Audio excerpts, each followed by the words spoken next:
Raise your hand if you like listening to music. Okay? Keep your hand raised if you like listening to it for a specific reason, whether it's to help you study or to motivate you while you work out, to reduce stress or some anxiety that you may have, or for another reason. Okay, great. You can lower your hand now. I'll be covering why you may play music and why it may help you with all these reasons and more, including some common mental health and neurological disorders.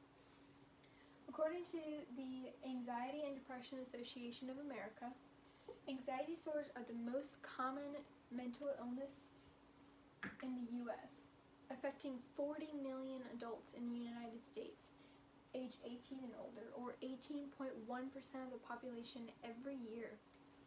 And according to the Alzheimer's Disease and Dementia Association, more than 6 million Americans are living with Alzheimer's, and it kills more people than breast cancer and prostate cancer combined.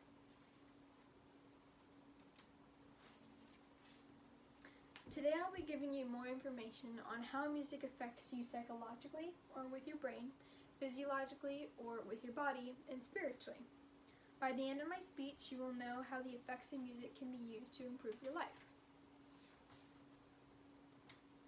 Now that I've told you what I'll be speaking about, I'll start with how music affects your brain. The process starts with music entering your ears and traveling to your brain through nerves. From there, it responds in many different ways, one of them being your brain waves.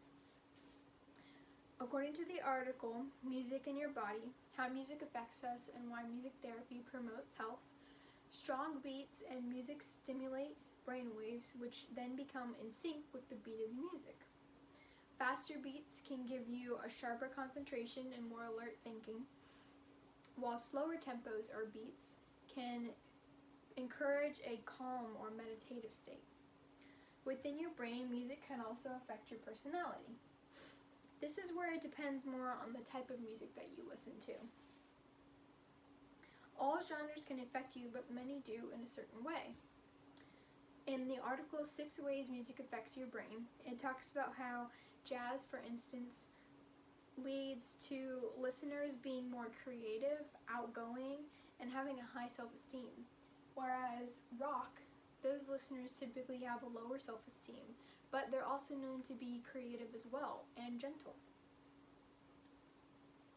By knowing how music affects people, doctors, and more specifically music therapists, use this knowledge to help people with Alzheimer's, depression, anxiety, strokes, Parkinson's disease, and many more illnesses.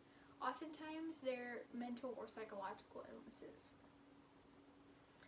And in the article, The Power of Music in Athletics by Teresa Dulac, it talks about how Kostas Karagiorfis has spent 25 years studying music's effect on the brain.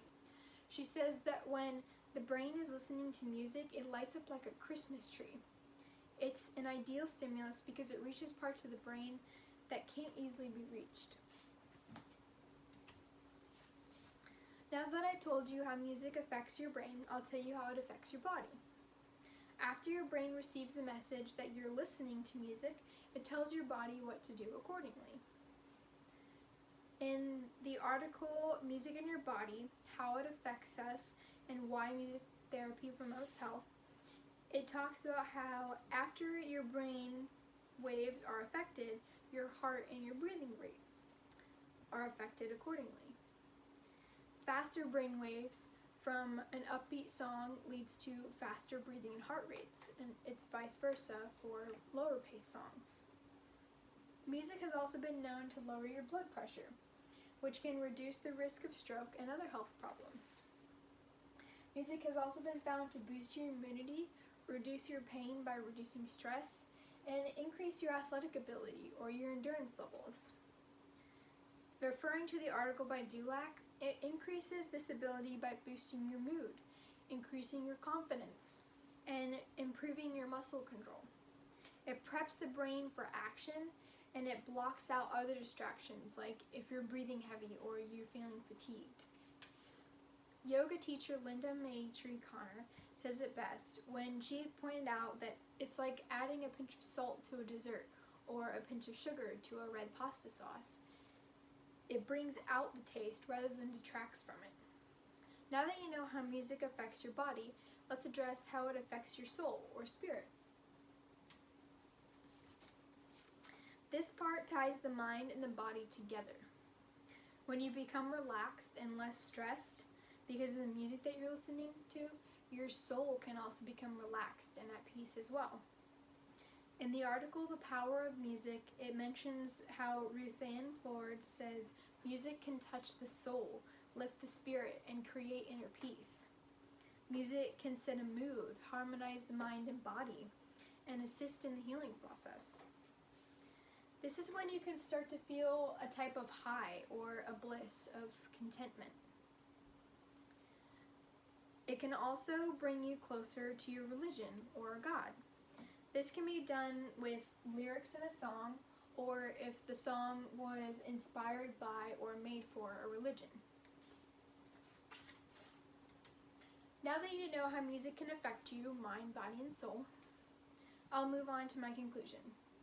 Psychologically, music can help reduce stress, it can affect your personality and alter your emotions. Physiologically, with your body, it can affect your heart rate, your breathing rate, your pain tolerance, your endurance, and your immunity. Spiritually, it promotes a feeling of bliss and it connects you to your religious values. So the next time you're listening to music, I encourage you to take a moment to notice how it makes you feel. Does it make you happy, excited, calm, or even sad? You may appreciate it more now that you have a better understanding of how it affects you. Thank you.